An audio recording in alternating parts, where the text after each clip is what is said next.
Peggy 18.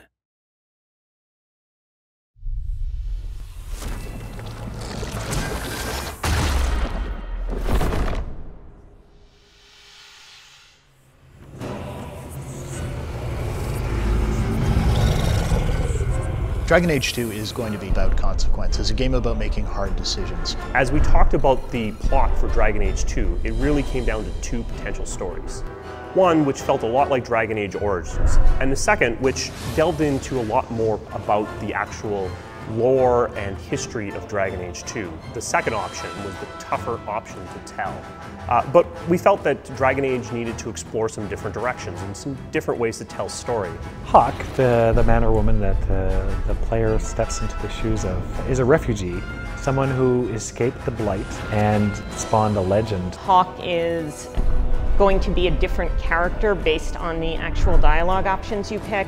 And that was a lot of fun trying to come up with the good guy character who's going to sacrifice himself to do the right thing for others, and the much more aggressive, I'm going to, do whatever it takes kind of character. And of course it wouldn't be Dragon Age without the snarky, sarcastic humor. She fills her days making poisons and cake. Tell me you didn't try the cake. How did he rise to power?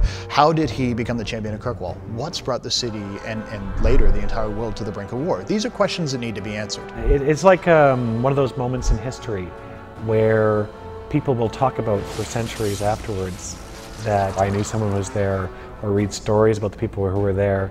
So the player gets to be there at that pivotal moment.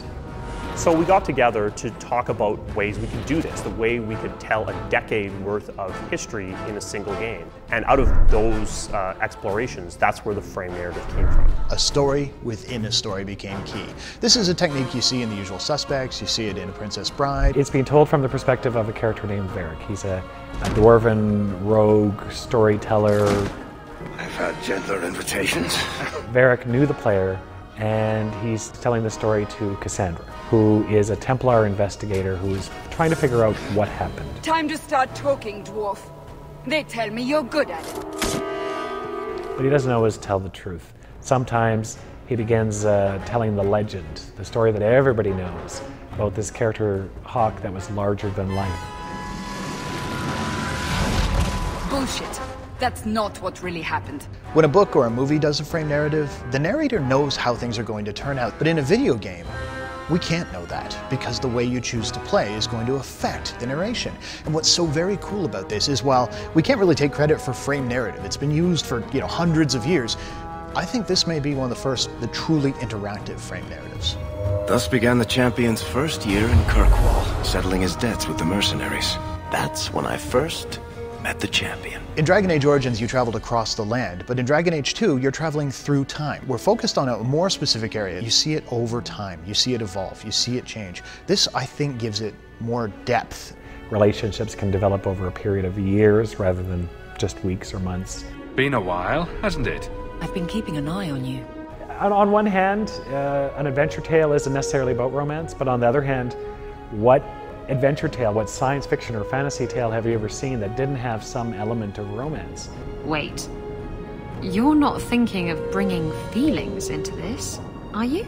And we were able to take them in some pretty wildly different directions, from virginal girl next door to crazy up against the wall, let's have it on right here. And one angle that we haven't really targeted before is the sense of family. The sense that Hawk is not some character who just washed up on a beach with no history, nothing to back him up.